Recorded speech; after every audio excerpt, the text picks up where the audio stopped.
The injury bug has bitten a lot of teams over this weekend. We found out that Laramie Tunsil with the Washington Commanders, he's going to miss significant time after a triceps tear. Chicago Bears, Luther Burden, the wide receiver who is expected to break out, suffered a groin injury that's going to keep him out for a month. And then the Lions, they suffered two major losses. The injury bug has bitten. And then we're going to talk about some coaches that are on the hot seat. And then we're going to talk about Kirk Cousins and Max Crosby getting in a little bit of a kerfuffle. But before we talk about it, break it all down. You already know you got to hear the music first. Welcome to your number one spot for all NFL news and content, NFL Central.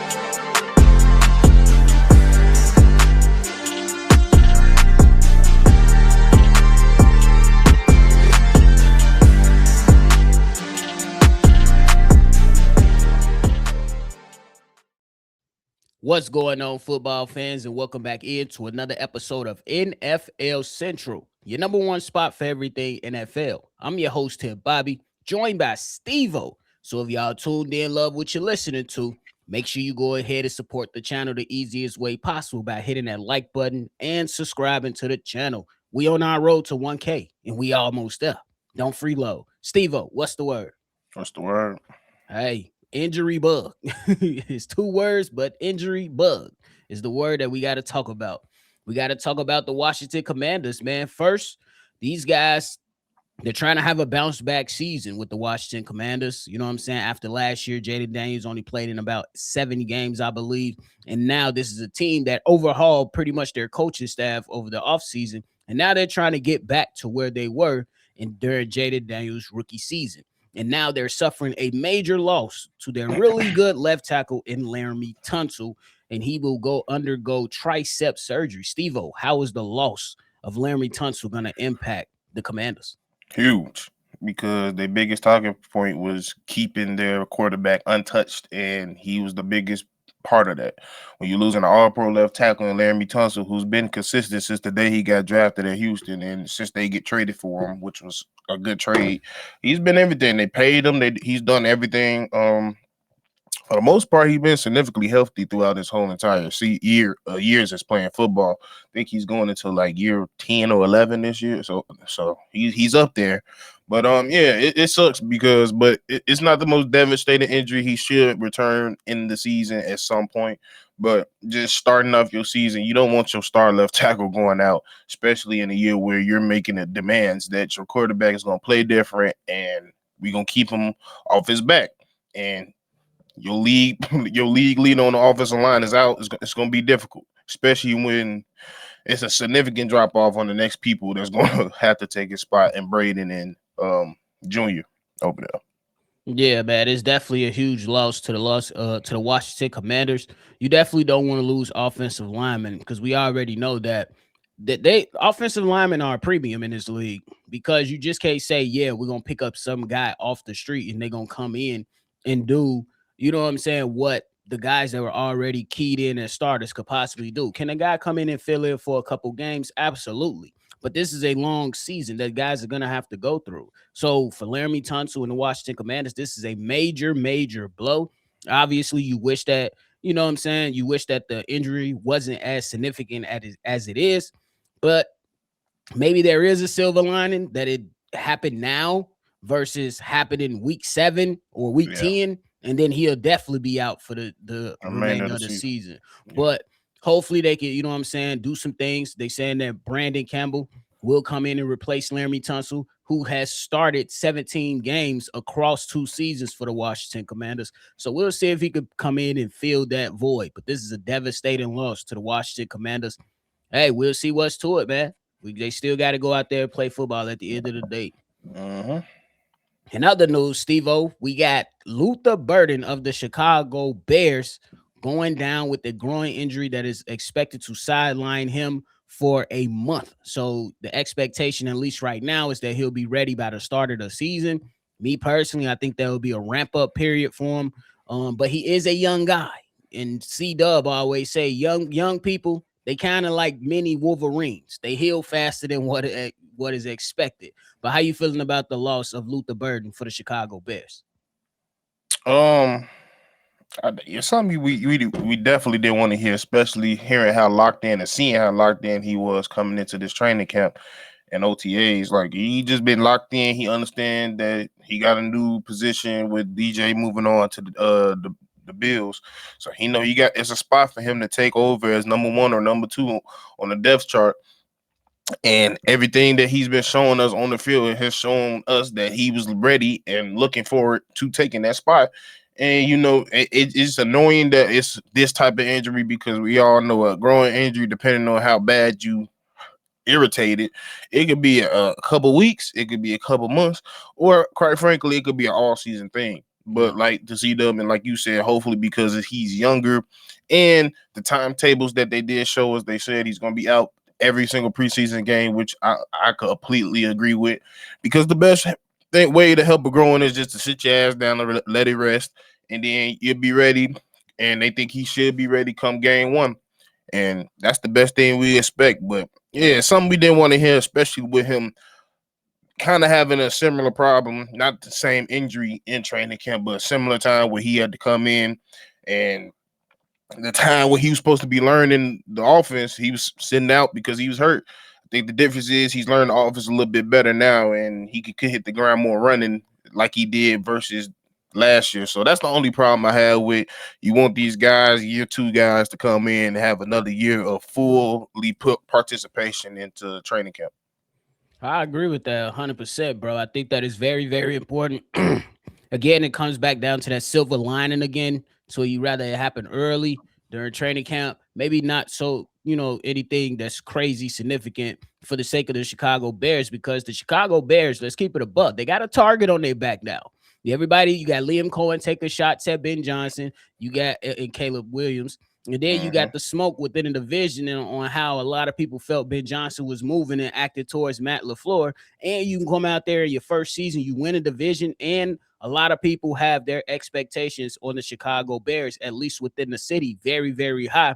And then on the outside, they place that target on the Chicago Bears back and saying they are regression candidates. So a loss to Luther Burden, it does suck. But to your point, if you sit his ass down, get healthy, the Chicago Bears should be able to start off their season pretty damn well. And I want to remind people, don't forget about Rome Odunze. I know we love Luther Burden, but don't forget about Rome Odunze and those other guys in Coast and Lovely. Those guys are going to be able to cook. You know what I'm saying? It's going to be a lot of things happening in Chicago, and they're going to be able to cook something up. And I think once you add Luther Burden back to that group, it's just going to be even more deadly for the NFL. Yep. So. And look, Jade been taking everything. He said, "Shit, I got more time to show I could play." And he been showing. Feel me? So shout out to him and Cater. Hey man, we got football games this week. Why? We got multiple games this week. Why? My mama already. My mama. We got multiple games this week. Hey, I was that motherfucker looking at me crazy watching that Hall of Fame game, but that motherfucker got hit. I said, "Whoa!" The real. I said, "We bite." We back. You talking about that Carson Beck pass on the sideline where dude got popped. He caught it though. He caught it though and got up and celebrated. Yeah, we back. On my mama. But hey, to add on to the injury news, Steve-O, we just now hearing that the Lions suffered 2 more injuries. And this time, running back Isaiah Pacheco, he sprained his MCL, but head coach Dan Campbell believes he will be ready for the regular season. The Lions also suffered another loss with center Cade May suffering a wrist injury that Dan Campbell deemed as a significant injury that will cost him about 8 to 10 weeks. How you feeling about this for these damn Detroit Lions?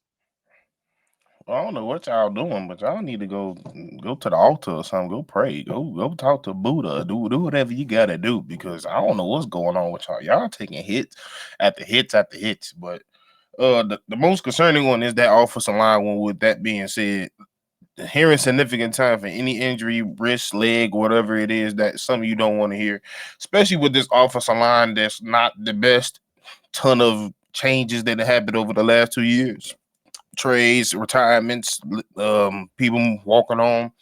So yeah, it's not something you want to hear at all. and then you coming in here and another injury on top of that with Isaiah Pacheco, which it's not a big deal. They saying he might come back in the beginning part of the season, but the problem I'm hearing is in Isaiah Pacheco starting to become an injury prone running back. Facts. So you can't really depend on him like you need. And quite frankly, his role is to cause punishment and cause holes to break open. And that's going to lead to injury. So that's my only reserve is how he's going to hold up this season. He's already showing signs of breaking down. So hopefully this is the only injury he has this year. Hopefully we'll absolutely see. And then because with the Detroit Lions offensive line, you already moved Pineda left tackle. Mm-hmm. You drafted another young fella, I believe his name Brad Miller or something like that. He's going to be a rookie starting at the right tackle spot. And now you just lose one of the more. Everybody talks about the left tackle being a key position, but you cannot forget about that center position either. You have to remember this is the other communicator for the offense. The communicator. You know what I'm saying? Like that's an important piece, and that's a punch to the gut if you're the Detroit Lions when it comes to Isaiah Pacheco. I just got one question in regards to the injury and how they gonna run this damn ball in Detroit. Jahmyr Gibbs is really like that, but the load is gonna be a lot different. And when they changed up the workload for Jahmyr Gibbs in the latter part of the season, yes, they were putting up a lot of points, but they weren't winning. They weren't winning. And that the biggest question has always been coming into this season, can Jahmyr Gibbs be that workhorse by himself? You know that Pacheco was going to give him, you know what I'm saying, a couple breathers here and now. Mm-hmm. Now, they get a little bit more tougher now because teams know who you are, Jahmyr Gibbs. Nobody going to overlook you, bro. Yeah, it's 3 years of tape on you now. Yeah, it's definitely something like that. But hey, man, y'all let us know how y'all feeling about all these injuries starting to pile up. Hey, Steve-O. Now we got to talk about Bleacher Report, man. They released a list of coaches that they believe are on the hot seat entering this season. At number 1, they have Shane Steichen from the Colts. Aaron Glenn from the Jets at number 2. Todd Bowles comes in at number 3 of the Tampa Bay Bucks. Zach Taylor with the Cincinnati Bengals at 4. And Nick Sirianni rounds out their top 5 list from the Philadelphia Eagles. You think it's perfect? Yeah.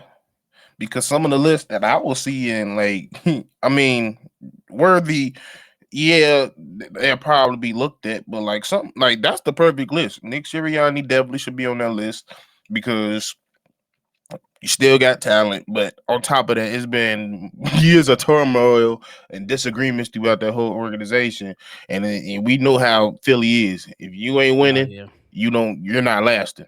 So in the last 2 years, they ain't been winning. So I think this is a make it break it year, especially if it's really bad.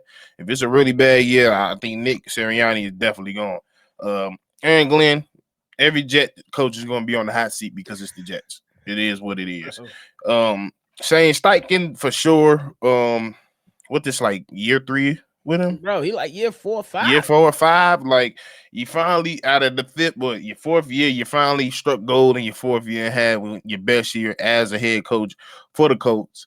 But the drop off was pretty bad. Yes, it was due to injury, but it was still pretty bad. And there's some coaching blunders on your part and your staff part as well. So it's a big year for you. I think you can go out there and put up a stinker.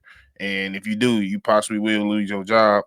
And Zach Taylor, I done counted your job about twice already. So, like, it's any given Sunday with your ass. Like, I honestly, like, he's one of those coaches, like all these coaches, I feel like most of them will make it through the years. Zach Taylor is the only person I see can get fired mid-season.